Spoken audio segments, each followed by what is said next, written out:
अस्सलामु अलैकुम वरहमतुल्लाहि वबरकातुहू।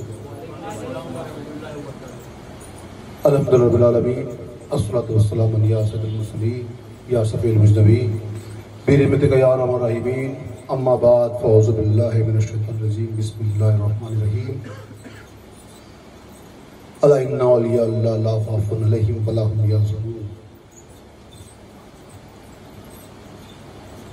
आज हम सबके आका मौला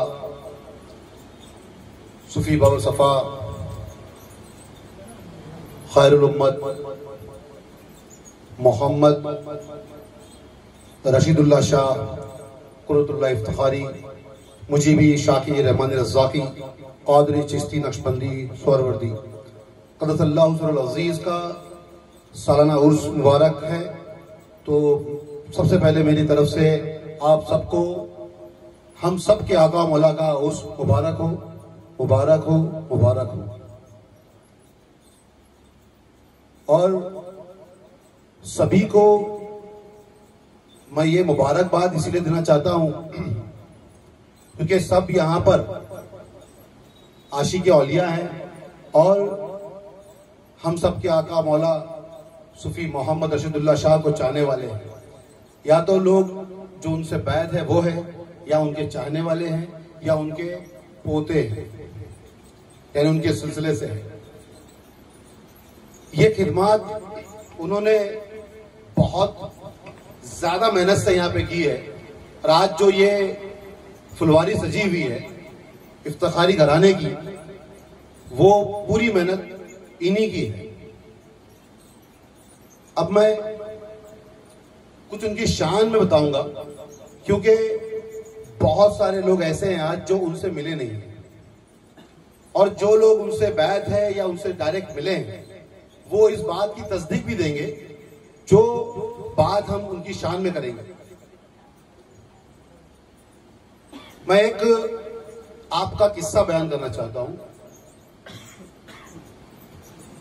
जो किस्सा आपने ही बयान किया हम लोगों से कि जब आपके पीरो मुर्शिद यानी हमारे दादा पीर सूफी मोहम्मद कुर्रतुल्लाह शाह इफ्तिखारी, उन्होंने हमारे पीरो मुर्शिद को खिलाफत से नवाजा था, तो उसकी वजह क्या थी।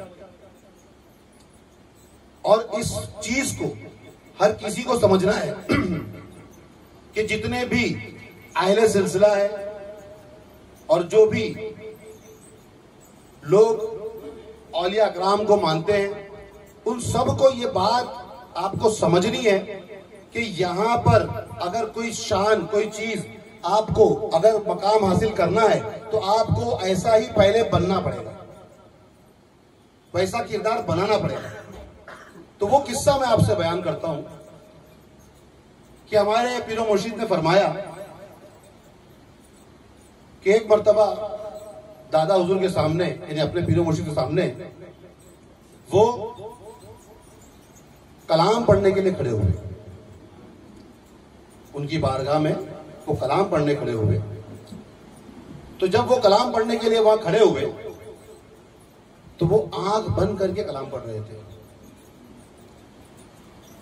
तो आपके एक पीर भाई बड़ी महफिल में उन्होंने हमारे पीरो मुर्शिद को डांट कर कहा, लाउडली कहा। नसीहत करने का तरीका होता है कि किसी को नसीहत की जाए पहली मर्तबा में समझा के की जाती है या अकेले में की जाती है, वरना इंसान को बुरा लग सकता है। क्योंकि किसी इंसान को अगर गुमराह करना हो तो मौला अली कायनात फरमाते हैं कि उसको महफिल में समझाओ तो वो गुमराह हो जाएगा, और हिदायत अगर उसको देनी है, नसीहत सही देनी है, तो उसको तन्हाई में दो ताकि वो हिदायत पाए। और महफिल में अगर आप उसको कहोगे तो वो गुमराह हो जाएगा। यहां पर आपके पीर भाई ने हमारे दादा हुजूर के होते हुए डांट कर लाउडली कहा कि तुम बेअदब हो कि अपने पीर के सामने आंख बंद करके कलाम पढ़ते हो, आंख खोल कर कलाम पढ़ो। ये बात समझने की है कि अगर कोई दूसरा इंसान होता तो उसको, उस शख्स की, भले ही वो पीर भाई है, तो उसकी बात बुरी लगती है, क्योंकि महफिल में किसी को भी समझाना जो है उसको गुमराह कर देना होता है। आपने आंख खोलकर कलाम पढ़ा, कलाम पढ़ने के बाद जब कलाम मुकम्मल हो गया तो बरस्तूर हर मुरीद जब भी कलाम पढ़ेगा और वो कलाम खत्म होगा तो वो अपने पीर के पास जाके उनकी दस्तबोसी करेंगे। यही तरीका होता है महफिलों में। लेकिन हमारे पीरो मुर्शिद ने क्या किया, जिस भाई ने आपको महफिल में डांटा था, वो डांटने पर आपको उस भाई की बात बुरी लगनी चाहिए थी, लेकिन आप गए अपने पीर की दस्तबोसी न करते हुए अपने उस पीर भाई की दस्तबोसी की उन्होंने और कदमबोसी की उन्होंने। ये क्या दिखाया उन्होंने? ये है किरदार। ये क्या है? ये किरदार है। हर इंसान को ये किरदार पहले अपनाना पड़ेगा कि अगर मेरा भाई कोई नसीहत कर रहा है तो उस भाई की बात को मैं बुरा ना मानूं। ये अंदाज, ये प्यारा अंदाज जो हमारे पीरो मुर्शिद का है, साहिब उर्स का है, जिनका ये उर्स है, ये अंदाज दादा को बड़ा पसंद आया। जो आपके पीरो मुर्शिद है उनको बड़ा पसंद आया कि क्या अंदाज है इनका, कि इनमें वो तकब्बुर, वो अना, वो घमंड जिसको हम आज ईगो कहते हैं वो है ही नहीं। इतनी सादगी कि जिस भाई ने बड़े महफिल में डांटा तो इनका जहन उनके लिए खराब होना चाहिए था, लेकिन ये जाकर उसी भाई की दस्तबोसी कर रहे हैं, कदमबोसी कर रहे हैं। तो आपने उस महफिल में ही ये देख लिया कि ये मुकम्मल है। क्या है ये मुकम्मल है, ये पका हुआ घड़ा है, ये मुकम्मल हो चुके हैं। तो किसी के मुकम्मल होने के लिए क्या चीज की जरूरत है कि उसके अंदर कोई अना, कोई तकब्बुर, कोई घमंड ना बचे। बड़ी महफिल में भी अगर उसको रुसवा किया जाए तो उसको रुसवाइयत महसूस ना हो, क्योंकि उसकी कोई अपनी अना है ही नहीं। जो कुछ भी है वो यार का है। आपने दिखाया और इसी बात पर दादा ने आपको खिलाफत देने का ऐलान कर दिया कि ये वो मकाम हासिल कर चुके हैं जो मकाम मोहम्मद मुस्तफा सल्लल्लाहु अलैहि वसल्लम का है, वो जो मकाम मौला कायनात का है। जब तक वो मकाम हासिल ना हो, आप वैसे ना बन जाओ, तब तक आप तसव्वुफ के मैदान में है ही नहीं। भले ही आप किसी से ही बात हो, लेकिन आप में अगर अना बाकी है, आप में वो ईगो, वो तकब्बुर बाकी है, तो फिर आपका तसव्वुफ में कोई शुमार नहीं है, आइले तरीकत में कोई शुमार नहीं है। भले ही आप कितने ही वजीफे कुछ भी कर लो, क्योंकि दादा ने आपको खिलाफत आपके जिक्र वज़ाइफ देखकर नहीं दिया। ये नहीं बताया आपने कितने चिल्ले किए, आपने क्या किया, आपने क्या किया है, आपके अंदर क्या बचा है। आपका गुस्सा आपकी नफ्स के लिए नहीं है, क्योंकि इंसान की नफ्स जब उस पर हावी होती है तो उसके अंदर उसके लिए गुस्सा भी होता है। यही बात। और एक किस्सा बयान करूंगा मैं दादा हुजूर का, जो हमारे पीरो मुर्शिद के भी पीरो मुर्शिद है, सूफी मोहम्मद कुतुबुल्लाह शाह इफ्तिखारी। एक मर्तबा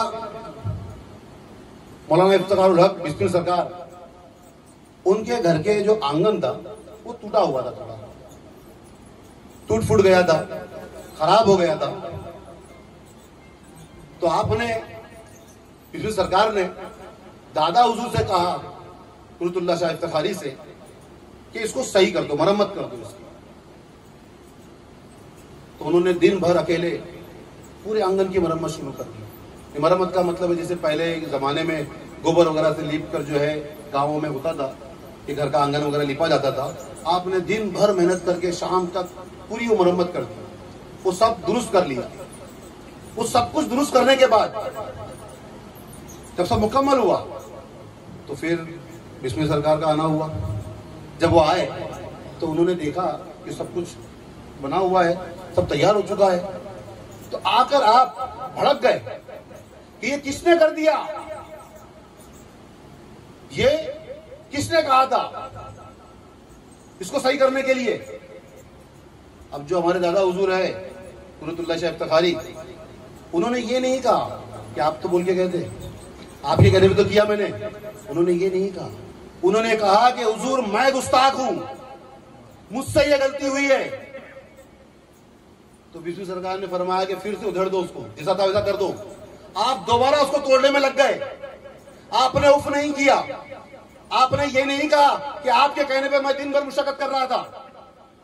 तो तसव्वुफ का पहला चैप्टर क्या है, पहला मकाम क्या है कि आपका गुस्सा, आपका ईगो, आपकी अना आपके नफ्स के तहत ना हो।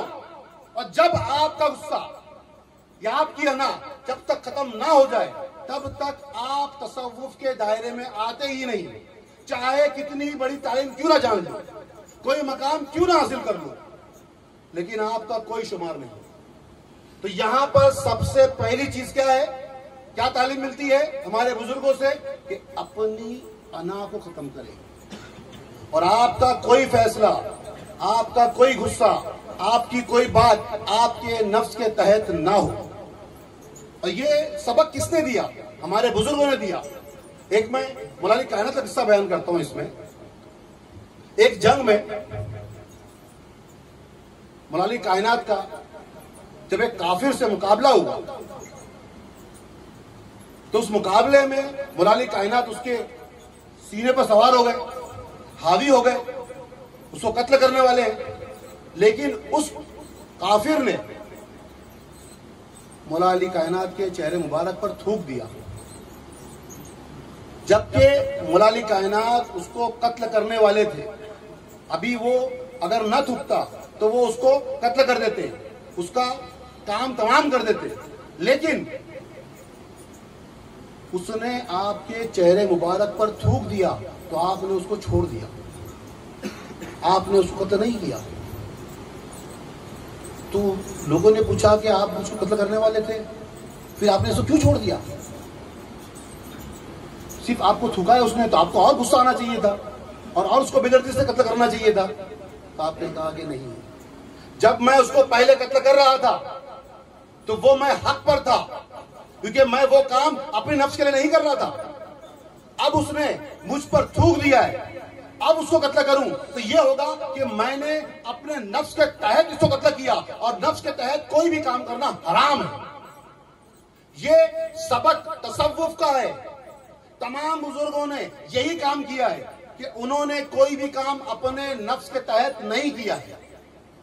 और जब तक तुम अपने नफ्स को खत्म ना कर दो, यानी अपने नफ्स पे हावी ना हो जाओ, तो आपका एक भी कदम तसव्वुफ में नहीं आता है। यह दर्स तालीम किसने दी?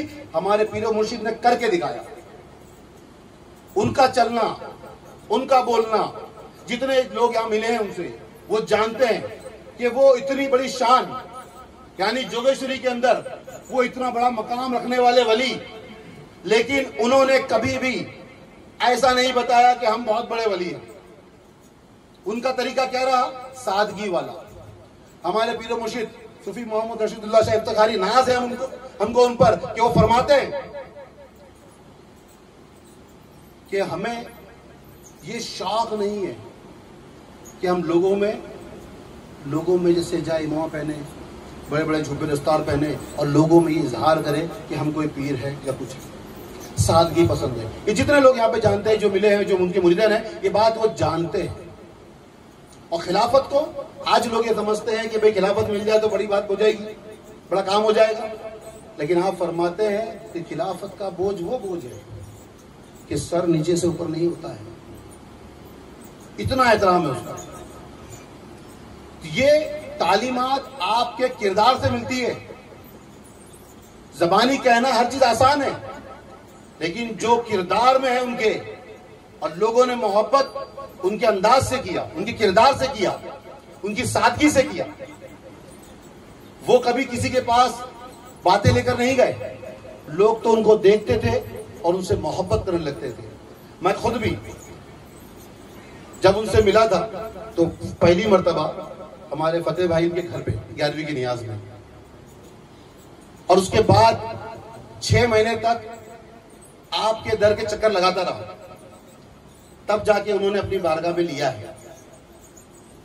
और मैं अपने आप को खुशनसीब समझता हूं कि मैं कुछ लायक नहीं था, किसी भी लायक नहीं था, लेकिन मेरे पीरो मुर्शिद के कर्म से आज जो कुछ भी हूं, उन्होंने नवाजा, उन्होंने अपने दामन में ले लिया, यही उनका सबसे बड़ा कर्म है।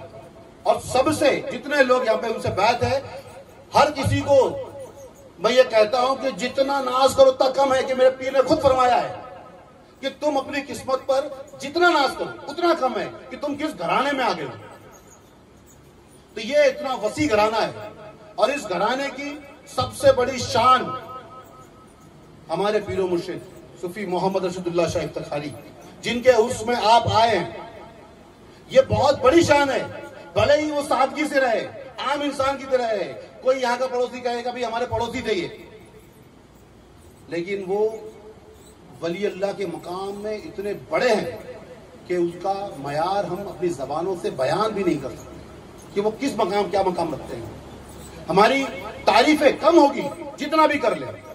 तो मैं ज्यादा वक्त नहीं लूंगा, तो ये 15 मिनट के लिए खड़ा हुआ था मैं सिर्फ इसलिए खड़ा हुआ कि आज जितने बच्चे नए हैं जो उनसे नहीं मिले, वो उनकी शान को समझे कि जोगेश्वरी की सरजमीन पर, इस जगह पर अगर किसी वली ने कदम रखा था तो वो हमारे पीरो मुर्शिद है सूफी मोहम्मद रशीदुल्लाह शाह इफ्तिखारी, कि वो वली अल्लाह में बहुत बड़ा मकाम रखते हैं।